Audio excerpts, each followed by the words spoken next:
অস্ট্রেলিয়ার বিপক্ষে বাংলাদেশ ওয়ানডেতে জিততে পারে, এরকম ডিসকাশন আসলে আমাদের একটা প্রাগৈতিহাসিক স্মৃতি রোমন্থন করতে হয়। কার্ডিফের সোফিয়া গার্ডেন মোহাম্মদ আশরাফুলের সেঞ্চুরি, বাংলাদেশ জিতেছিল, আফতাব দারুণ একটা ছক্কা মেরেছিলেন। সেই গল্প যারা লিখেছিলেন, বলেছিলেন, এবং একটা প্রজন্ম সেই গল্পটা দেখেও নাই, কারণ তাদের জন্ম 2005-এর পরে, কিন্তু ক্রিকেটটাকে ভালোবাসে, তাদের জন্য যেন মোসাদ্দেক হোসেন সৈকত আরো কিছু সংখ্যা জমিয়ে রেখেছিলেন। 1404 আন্তর্জাতিক ক্রিকেটে ওয়ানডেতে 1404 দিন পর প্রত্যাবর্তন ঘটেছে মোসাদ্দেক হোসেন সৈকতের, যিনি 21 বছর পর অস্ট্রেলিয়াকে বাংলাদেশের মাটিতে প্রথমবারের মতো হারানোর মহানায়ক। ব্যাটিং করেছেন অসাধারণ, 140-এ 4 উইকেট চলে যাবার পর মোসাদ্দেক কি করেছে সেই আলোচনায় আসছি। বল করেছেন, বোল্ড করেছেন, 2টা উইকেট পেয়েছেন, 10 ওভার 37 রান 2 উইকেট, কি সুপার ইকোনমিক্যাল।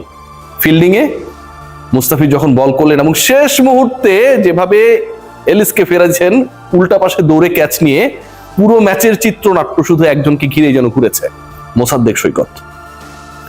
এই ম্যাচে বাংলাদেশ যেই দাপট দেখিয়েছে, একটা সময় মনে হচ্ছিল যে বাংলাদেশ আসলে অস্ট্রেলিয়া আর অস্ট্রেলিয়া হচ্ছে বাংলাদেশ। অস্ট্রেলিয়া যেভাবে আজকে নাহিদ রানাকে খেলতে গিয়ে নাকানি চুপানি খাচ্ছিল, অজি ব্যাটাররা যেন কোনোভাবে বলটাকে আটকাতে পারলে, অ্যাভয়েড করতে পারলেই যেন তার দিনের সবচেয়ে সেরা কাজটাকে সমাপ্ত করতে পারবেন, সেরকম একটা অবস্থা দেখা গেছে। এরকম কবে বাংলাদেশের ক্রিকেটে এমন দিন এসেছে? এই হোম অফ ক্রিকেটে ঘরের মাঠে বাংলাদেশ 14টা দলের বিপক্ষে খেলেছে, সবার বিপক্ষে জয় ছিল, শুধুমাত্র অস্ট্রেলিয়া ছাড়া। সেই অস্ট্রেলিয়াকে বাংলাদেশ হারিয়ে দিল এমন দিনে, যা 2 দিন আগে বাংলাদেশ ক্রিকেট বোর্ডের সভাপতির দায়িত্ব নিয়েছেন তামিম ইকবাল, এবং এই অস্ট্রেলিয়াকে হারিয়ে দিল তামিম ইকবালের ক্রিকেট বোর্ড এবং সেই ক্রিকেটাররা এমন দিনে যখন তামিমের সবচেয়ে বড় প্রতিদ্বন্দ্বী আমিনুল ইসলাম বুলবুল অস্ট্রেলিয়া অবস্থান করছে। এখন ক্রিকেট অস্ট্রেলিয়া বুলবুল ভাইকে বলতেই পারে যে আগামী 2 ম্যাচ মাঠে গড়ানোর আগে যেন অস্ট্রেলিয়ার বাইরে থেকে একটু হাওয়া বাতাস কে আসে, না হলে হোয়াইট ওয়াশ হওয়ার সম্ভাবনা রয়েছে। সিরিয়াস ডিসকাশনে আসি। আজকে আসলে সিরিয়াস ডিসকাশনের জায়গাটা কোথায়? সিরিয়াস ডিসকাশনে আসলে কোনটা বেশি আপনাকে অভিভূত করবে, কোন পয়েন্টে আপনি অনেক অনেক বেশি ফ্যাসিনেটেড হবেন, সেটা আমার কাছে মনে হয় যে একটা কনফিউজিং জায়গা ক্রিয়েট করে। তাসকিন আহমেদ ভেরি ফার্স্ট বলে শটকে যেভাবে বল করলেন, শট খেলতে গিয়ে যেভাবে তার বেলকে রক্ষা করতে পারলেন না, প্রথম বলেই অস্ট্রেলিয়াকে যেভাবে বাংলাদেশ চাপে ফেললো, অনিন্দ সুন্দর, নাইস, বিউটিফুল, অ্যাট্রাকটিভ। আমি বলেছিলাম যে তাসকিন যখন করেন সেরাটা নিংড়ে দেন, আজকে সেটা করেছেন। মুস্তাফিজ লাবুশনকে যেভাবে প্লাম এলবিডব্লিউ করলেন, দ্বিতীয় ওভারে খেলা মুস্তাফিজের দ্বিতীয় বল, প্রথম ওভারে প্রথম বলে তাসকিন উইকেট নিয়েছেন, দ্বিতীয় ওভারের দ্বিতীয় বলে মুস্তাফিজ বল ভেতরে ঢুকাতে পারেন, এলবিডব্লিউ।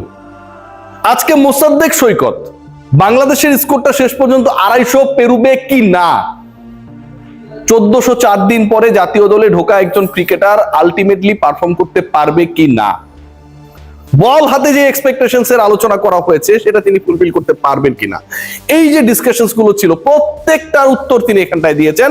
মোসাদ্দেক সৈকতের ব্যাটিং দেখে মনে হচ্ছিল তিনি ঢাকা প্রিমিয়ার লিগে ব্রাদার্স ইউনিয়নের বিপক্ষে ব্যাট করছেন।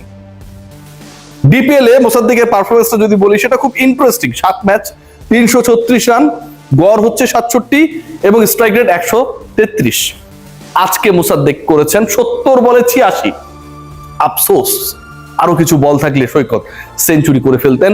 অস্ট্রেলিয়ার বিপক্ষে মুশফিকার আশরাফুলে পরে তৃতীয় ব্যাটার হিসেবে করতে পারেননি। তবে যা করেছেন, যেভাবে করেছেন, 123 স্ট্রাইক রেটে ব্যাট করেছেন, যেভাবে অ্যাডাম জাম্পার 8ম ওভারটাকে প্রথমে 4, তারপরে ছক্কা, তারপরে আবার 4, এবং এই যে 6-এর আগে এবং পরে 2টা 4, 2টাই রিভার্স সুইপ করে, এর ব্যাখ্যা কি হতে পারে? তিনি ডিপিএল খেলছিলেন, প্রতিপক্ষ ব্রাদার্স ইউনিয়ন, তাই কি প্রতিপক্ষ অস্ট্রেলিয়া। অস্ট্রেলিয়ার বিপক্ষে বাংলাদেশের এই জয়টা আমার কাছে মনে হয় যে একটা খুব